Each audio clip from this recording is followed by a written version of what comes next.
Hello, welcome to Root Causes. How you doing, Jason? Doing great, Tim.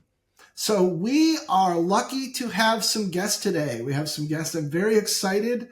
I saw the research you two fellas presented at ANISA CA Day in fall of 2025 and ran up to you after your presentation to say, hey, would you come be on our podcast? And you guys very graciously agreed to do so. I want to introduce Paul Holzmer. Paul is a doctor researcher at the University of Luxembourg, and Johannes Sedlmeir. Johannes is an acting professor at the University of Munster.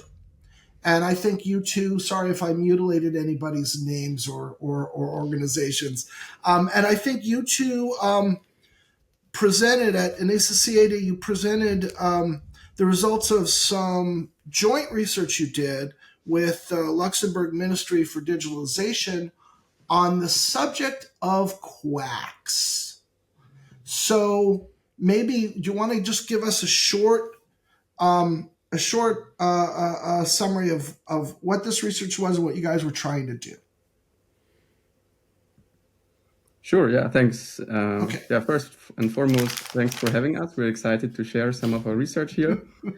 So, yeah, essentially the research roots back to research activities we did when I was a postdoc at the University of Luxembourg, and Paul was one of the PhD researchers there.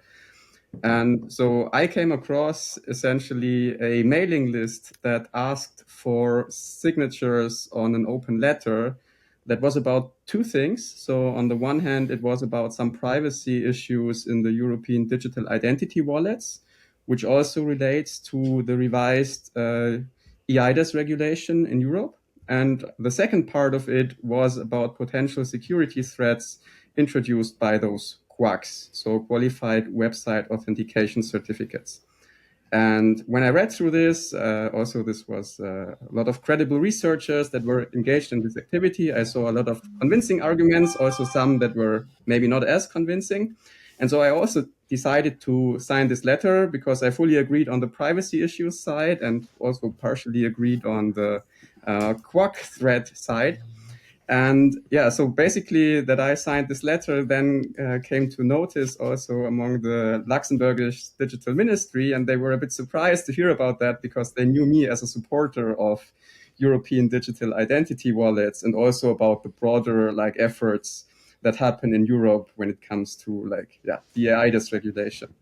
And so we came to a discussion because they were our project partner at this time also on the broader strategy of Luxembourg's digital ministry for integrating digital identity wallets.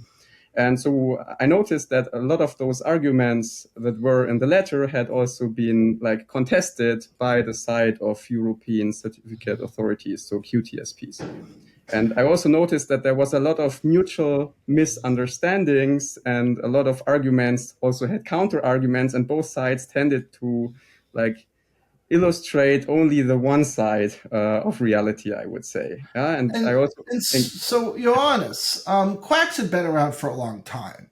I think you're focused, and tell me if I'm wrong on this. You guys are focused specifically on the coming requirement of the European Union that organizational identities be presented by browsers as they're lifted from the QWACs. Is that correct?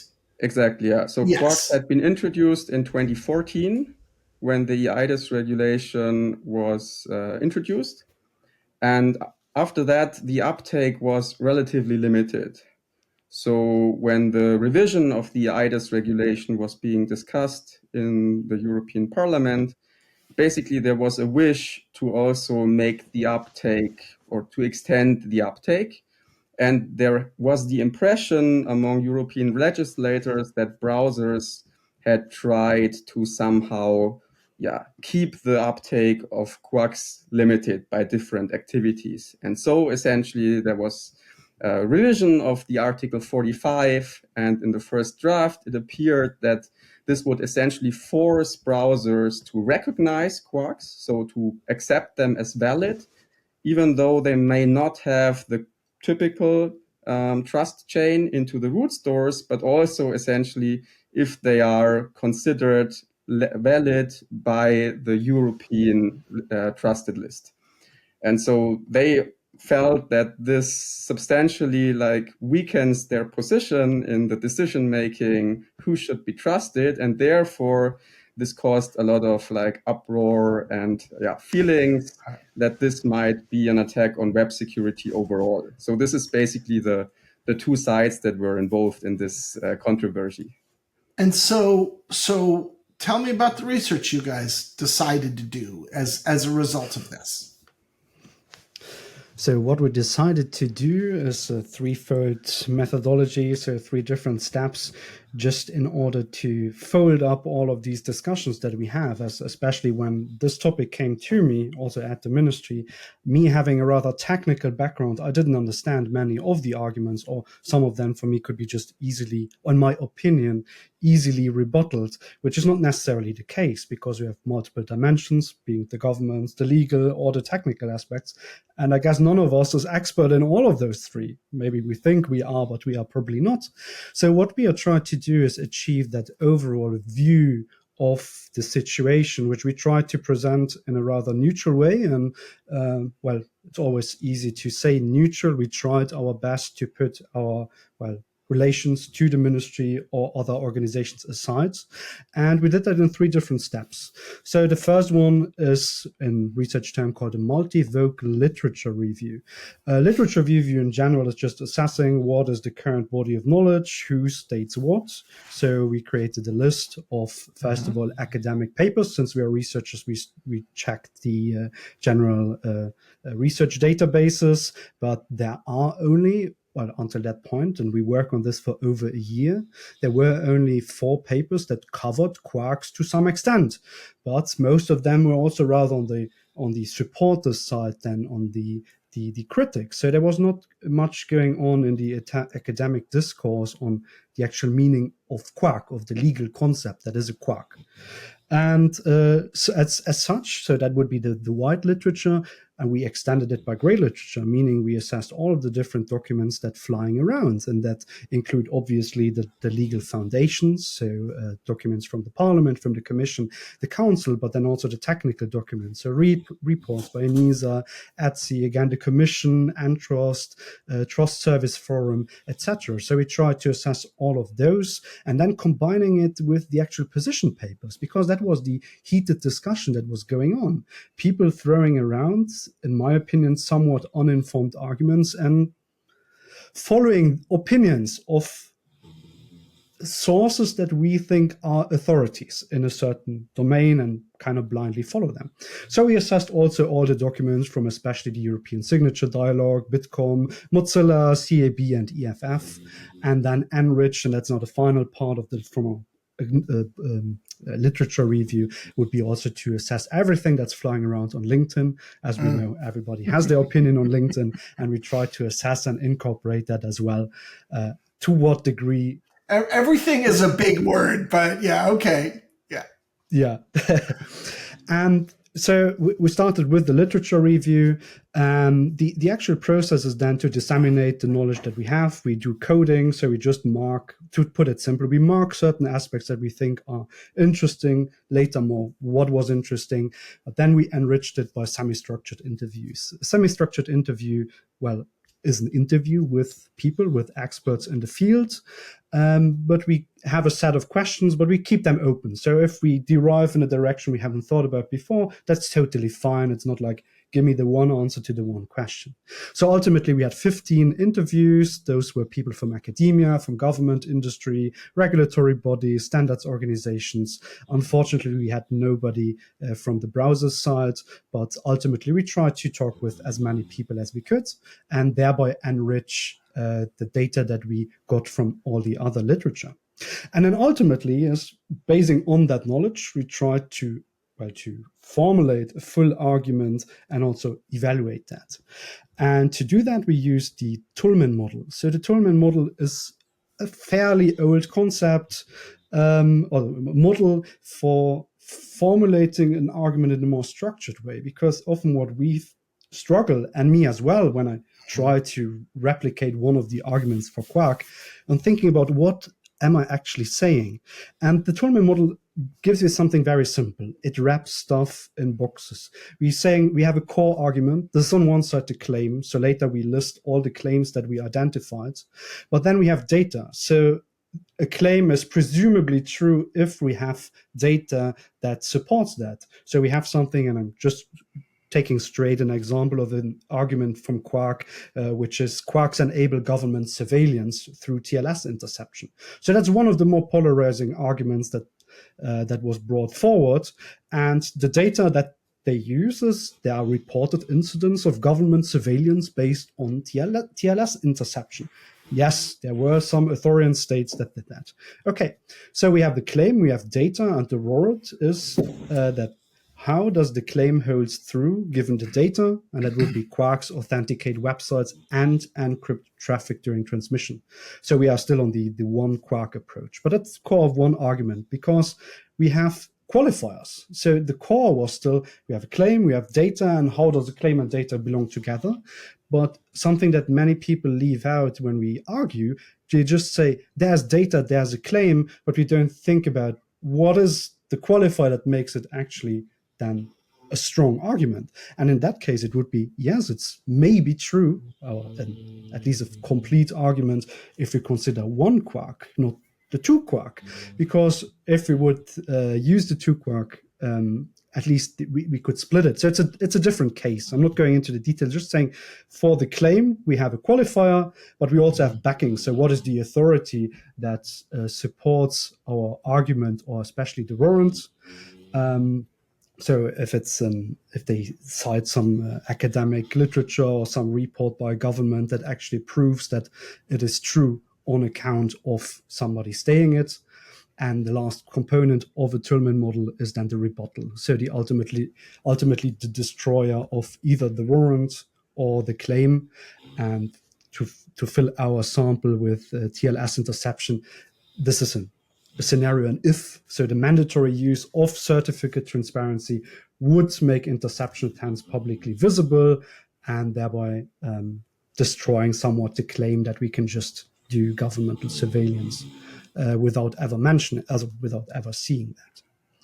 Now, so let me summarize here. Tell me if I'm getting it right. So you went to all these sources, you gathered a whole bunch of arguments. Presumably, if the same argument appeared multiple places, which I'm sure it did, you just used it once, right? And then you put this structure on it, this predefined structure. You broke the argument down and you put the structure in place. So you had a single structural discussion of each of these arguments. Is that correct? Yes, just with one switch in the order, which is we did not first identify arguments, because an argument is set together by different components. But we first identified components, because sometimes in a document, one would talk about something, they would say that's the ground, that's the proof that my claim is true, while it may be a proof for another claim or another argument, and we could reuse them. So what we did is we assessed the documents, the literature, and the interviews, and then coded those 6 Toulmin components. So what are the claims, the grounds, the warrants, the backings, the qualifying rebuttals? And then over several iterations, we worked together to identify those shared arguments. Because at the beginning we thought, well, maybe we could split an argument into 5. And then later on, over several iterations, we ended up with having, well, at first I think we had like 60 arguments, and later we scaled it down to having 20, which we also then shortly talk about. But that was the so again, just to make sure it's clear, no two people are going to use the same set of words. But what you did was you said, this is the same claim, or this is the same point, and so I'm going to put it under that bucket. Is that correct? Yes, the process of coding, of interpreting the text and then classifying it. Okay, cool. Go ahead. Okay, and then from that point on, we achieved a list of 20 arguments. And we also classify them. So we wanted to classify them into 3 different groups in order to make it more digestible, and also to think about the dimensions I talked at the beginning of. We are not expert in everything, but we try to classify or group them so that they have a bigger meaning. So what we did is we classified them into security and trust, governance and sovereignty, compliance and interoperability. Those are classes where we're saying those are means to achieve an end. So we argue with security in order to achieve trust. And ultimately, what we are doing as we are researchers in the domain of information systems, so rather on the business, socio-technical oriented side, is that we are saying we are looking at it from a theoretical lens. Security and trust is socio-technical, so trust as a socio-technical concept. We have governance and sovereignty, so to use control or governance to achieve sovereignty from the European viewpoint, or rather the independence from an American company viewpoint would be kind of the synonym we could use, but using control to achieve sovereignty, which is institutional viewpoint. And then the third group, we use the mean of compliance in order to achieve interoperability, which is then the technical aspects. So just to agree on what are the common sets of technology that we use, or the semantics that we agree on. Those together form then our three classes. So socio-technical, institutional, and technical. Got it. And then I recall that you also categorize them as either being pro-QWAC or Contra QWAC. Is that correct? Yes. So after all, during the coding, we obviously, when we assessed our sources first, including the interviews and also just a text document, we already classified the source as being either supportive, critic, or neutral against QWAC to whatever degree.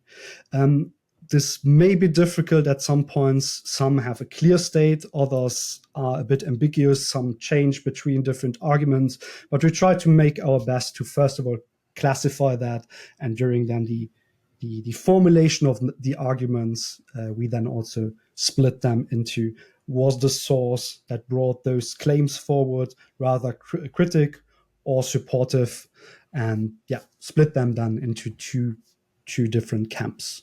So we have three classes, and then per class, two different camps. Okay, great.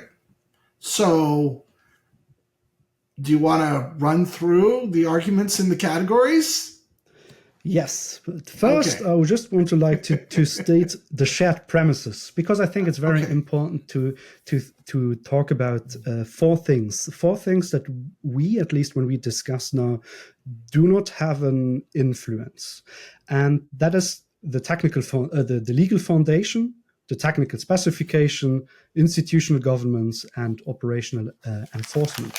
What that means is that the legal foundation, that we are bound by the eIDAS 910/2014 and its revision, so eIDAS 2, and primarily the Articles 45 and Annex 4. So that we also, what I'm going to present in the next part, after I talk about the premises, it's just important to note we evaluated against the latest version, as the timeline is also a very interesting aspect of the controversy of just how it started. You said it at the beginning, QWACs are around for a long time. And a thing that I never understood at the beginning, why wasn't it a problem, or such a big problem in the beginning? Like, where are now those changes in the revision that led to the discussion? And obviously we need to acknowledge there was a leaked draft version that, it caused also some major outcry from some of the critics.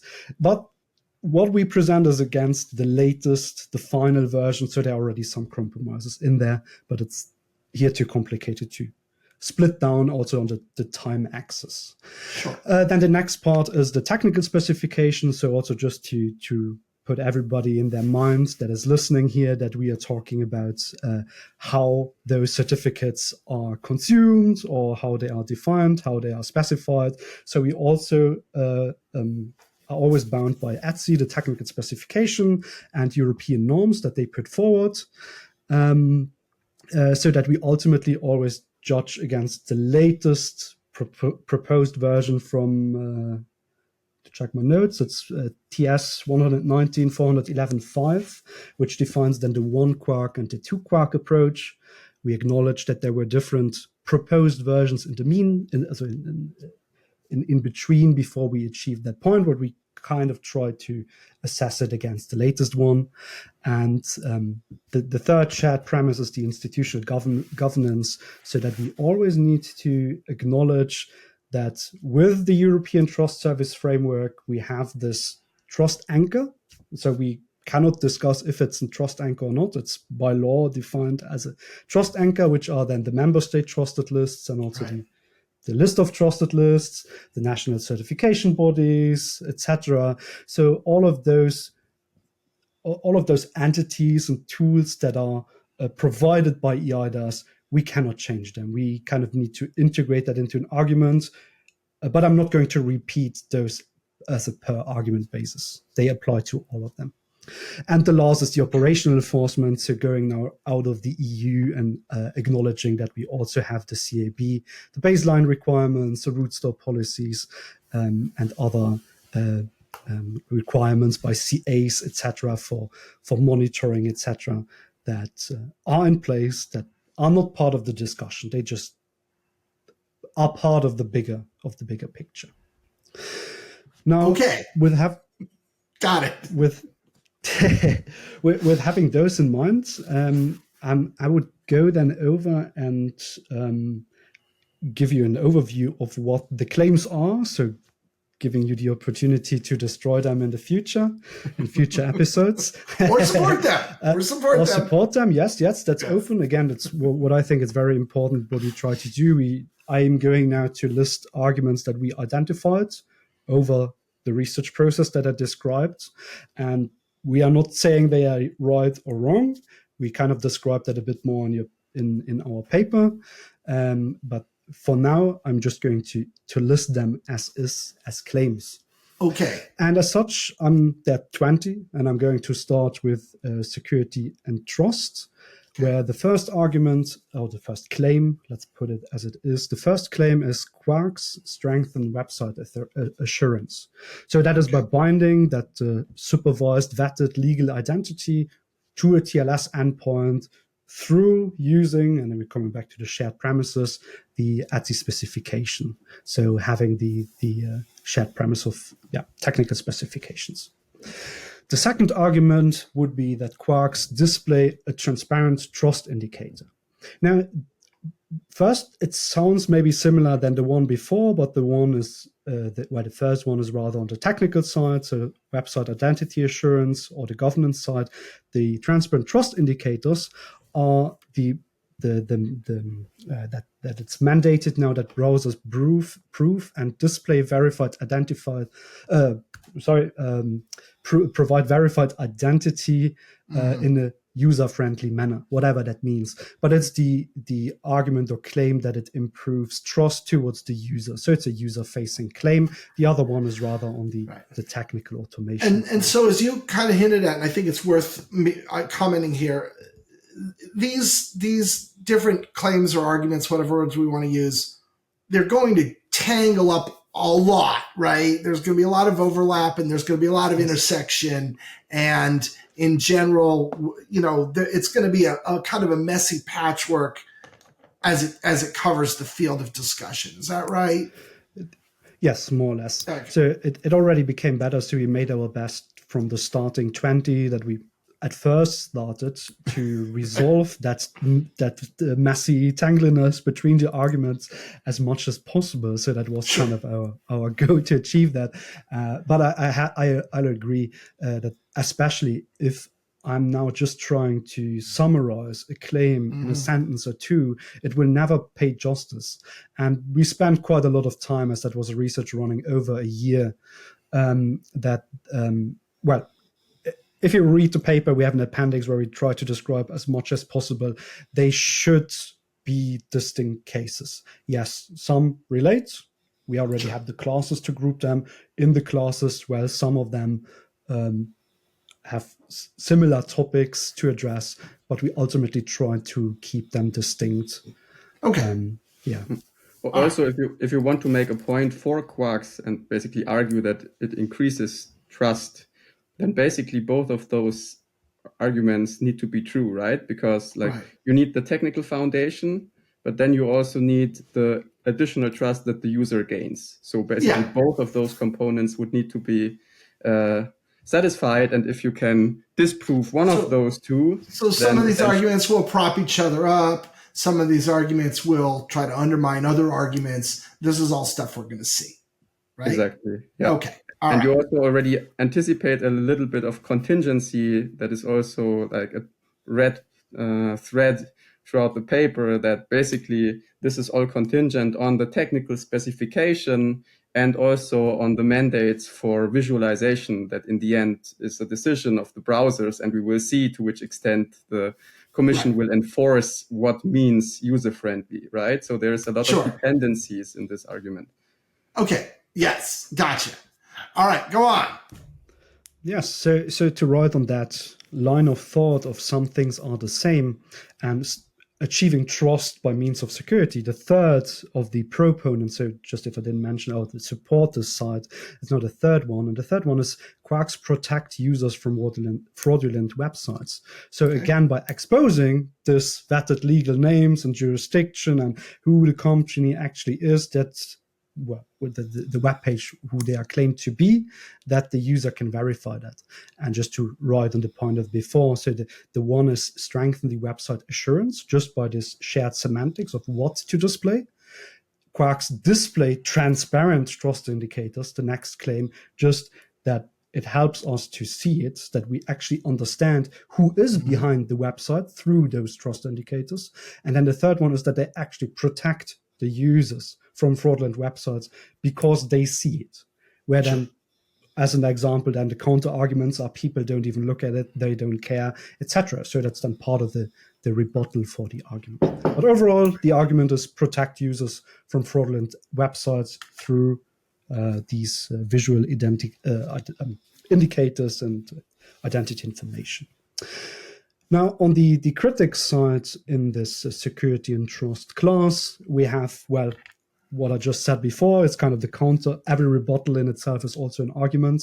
QWACs do not enhance the user risk awareness because then humans don't adapt the behavior of the queues, and they cite older literature with small test samples that try to prove that the removal of the extended validation indicators also had no influence on the overall security. So they argue with EV against QWAC.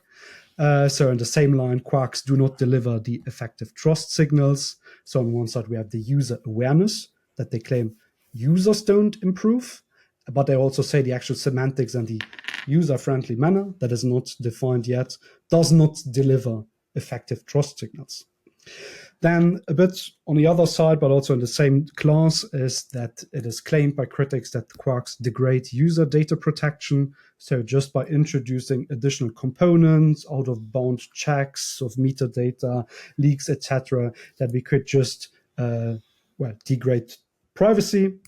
Since then, for example, the European endpoints for verification checks could monitor usage by a certain IP, etc., stuff like that.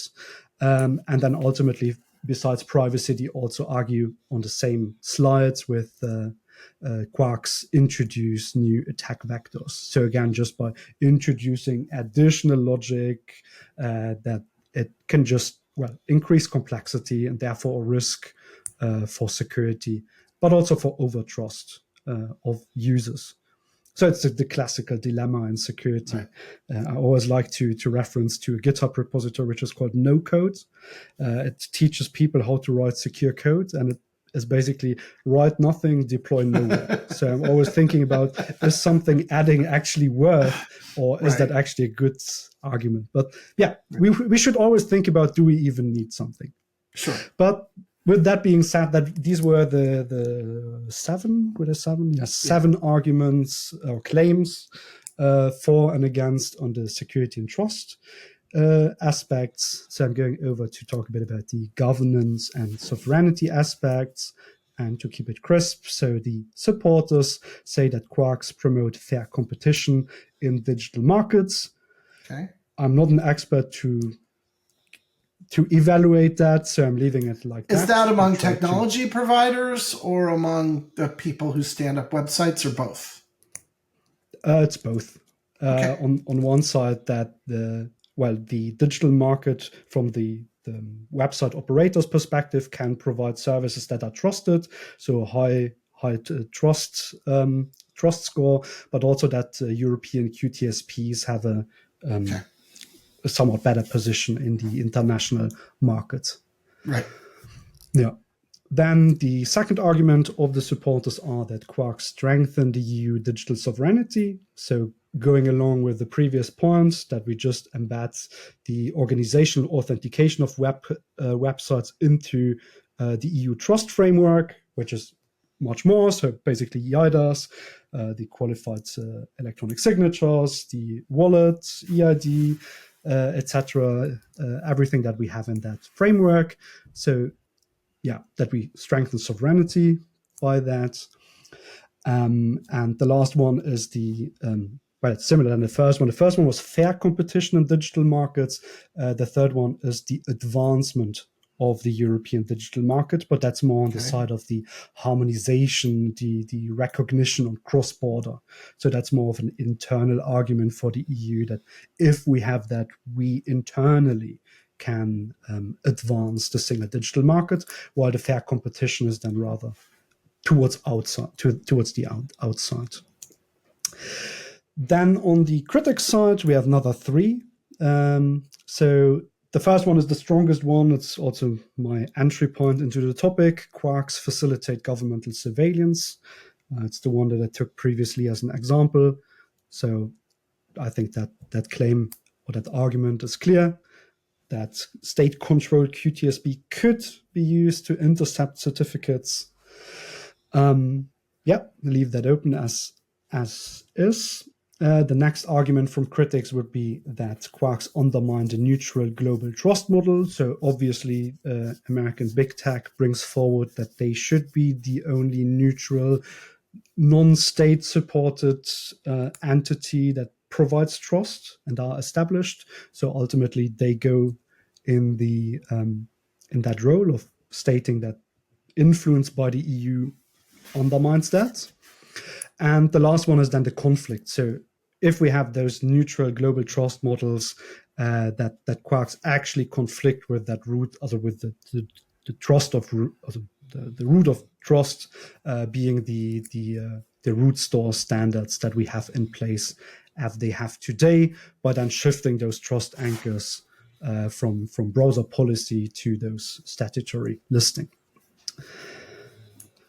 Then the last group, compliance and interoperability. So a last list of 7 claims. The first supportive argument is that QWACs integrate website authentication into EU trust schemes. There we see again some tangling with the previous one. The previous one was more on the governance and sovereignty. Here it's more that we can standardize the validation under the ETSI supervision and trust list governance, etc. The next part is that QWACs integrate with the cybersecurity directives. The third one is QWACs strengthen the accountability and transparency. Again, we are here in the domain of compliance and interoperability, so it's more on just the fact of surfacing the legally verifiable identities, so that it's not about that's why it's important to think about this group, the classes that we did. It's not just the mean of achieving trust, but the mean of security, hence showing people who they are contacting with, but actually providing this legal meaning. So it's more the accountability, transparency, and by that backing that we actually have legal meaning behind, and can therefore enforce other laws like GDPR more strictly, if we actually know what is the web page that collects my information, besides just hiding yourself behind a domain. You know who to find, you know who to sue. Yeah. Yes. Yes. But actually with a legal backing, not only, okay, I checked the policy, the contact page of the web page, that could be anybody. But yeah, it should support the data subject, if I take the example of GDPR. Yeah, and then on the critic side, we have then the arguments that QWACs create that fragmented trust system. So we had that also before. Again, it's just a different viewpoint, compliance and interoperability. We also have the argument that QWACs undermine the technological neutrality principle. Yes, no, maybe, you tell me. The third and second last would be the increased complexity and cost for website operators, so that we actually have these multiple audits, so to be compliant with CAB, but also with the ETSI specifications, and just the overall cost. Well, for whoever is going to do that. In the end, not everybody is doing it, but yeah, it's more processes and more costs, not only for website providers, but then also for the CAs or QTSPs in that case. And then the last one to close up also a bit with my personal viewpoint, as I still think I'm somewhat neutral, but just because I don't see the additional invest. But the last argument would be QWACs underperform compared to existing measures. So basically that we can just use domain validation, certificate transparency, so logging and short lifetimes, that together we can already achieve quite a secure system. We may not expose all the information to the user, but that's the last argument of. So I agree; those are all unique. I also will stand by my earlier statement that they kiss an awful lot, which is probably good, right? Because you want full coverage. And by my count, that goes 7, 6, 7. So they're pretty evenly spread across the kinds of categories, and 11 against versus 9 in favor. So they're also pretty balanced in terms of the pros and the cons. I think I counted correctly. Correct me if I'm wrong. So that's interesting. Is that an artifact of the process, or is that just how it turned out? One and the other. So as I said at the beginning, we had more. We could definitely argue with some arguments to split them further up. I would say, yeah, it's a bit of both. So we obviously also wanted to have something comparable. So we thought about how specific versus how abstract should an argument be. And I think we achieved a nice balance that allows already discussion, because we already see, if you think about it, there are only quote unquote 20 arguments. Mm-hmm. Yeah, and how long am I talking about those 20? And I'm just listing the claims. So yes. it's such it's big. I get it. It's there's a lot there. Yeah, and we're trying to squeeze it into one episode. So I know we're being very surface. Jason, I know you've been listening. I don't want to hog the spotlight. Do you have anything you want to say or ask? Yeah, I think we've just scratched the surface of the topic. There's so much here to say. We opened with 22 minutes just of methodology. Never mind, starting to get into the meat of the matter. I think that in subsequent episodes, Tim, you and I, as ultimate authorities on this entire topic. Yes, the people who say yes. That's right. Of course, that's tongue in cheek. But I think that we really should start to break this down into individual episodes. We will talk about each of the subjects. And so glad to have guests. Always brings oxygen into the room. But I don't think this is over. I think that there's a lot more chat that will be had on this topic. And I hope that our guests come back to be able to talk about how the dialogue develops and get really into what I think is interesting is, now that the arguments have been laid, let's and we have a proper thinking process around it. Yeah. It's going to be good. What I find, Tim, this is my final thought about this, which is a lot of people might look at QWAC as being something that's very particularly European. If you're in non-European audience member, you might think, what does this have to do with me? I think, Tim, there's an enormous amount that all this has to do with all of us, because these subjects that were brought up and these claims that are being brought up are universal Yeah, to the many internet's everywhere. concepts. The internet's Absolutely. bigger than borders, as I always say. People make the mistake of thinking, well, I'm just doing something for the internet inside of my border. That just doesn't work, right? That's not how it is.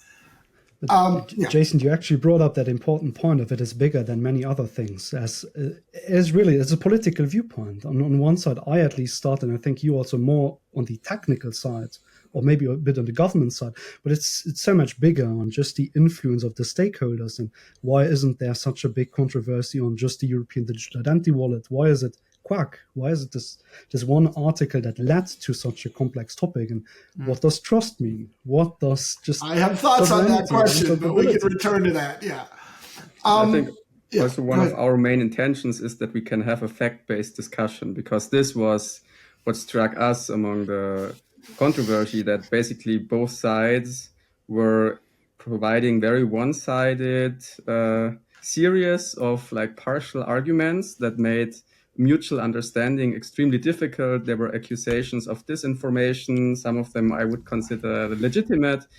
And there was hardly an exchange that could get us to potential also lines of agreement, like, for example, certificate transparency. Yeah? So in a lot of the interviews we led, turned out that the supporters of QWACs would be happy to integrate CT if this helps us mitigate the concerns of the opponents.